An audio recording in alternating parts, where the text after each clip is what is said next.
লাল গালিচা মারিয়ে যাচ্ছেন রুশ প্রেসিডেন্ট ভ্লাদিমির পুতিন, সঙ্গে মার্কিন প্রেসিডেন্ট ডোনাল্ড ট্রাম্প। হঠাৎ পিছন থেকে পুতিনের মাথার উপর দিয়েই উড়ে যায় মার্কিন B-2 সহ আরও কয়েকটি যুদ্ধবিমান। অনেকটা চমকে উঠে আকাশের দিকে তাকান রুশ প্রেসিডেন্ট।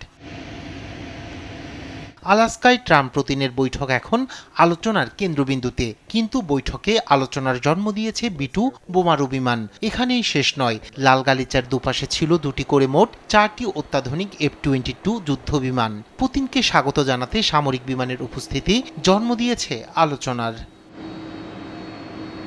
এমন ঘটনার নজর এড়ায়নি বিশ্লেষকদের। যুক্তরাষ্ট্রের ক্লিনিক্যাল অ্যান্ড ফরেনসিক সাইকোলজিস্ট জন পল গ্যারিসনের মতে, পুতিনকে ডেকে এনে কৌশলে সামরিক শক্তি দেখিয়েছে যুক্তরাষ্ট্র। তার মতো বিশ্বের প্রভাবশালী গণমাধ্যমেও এ নিয়ে হইচই।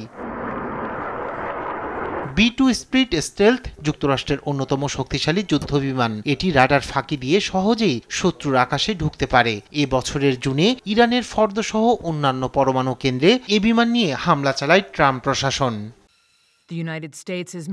এ যুদ্ধবিমানটির এক একটির দাম $2.1 বিলিয়ন।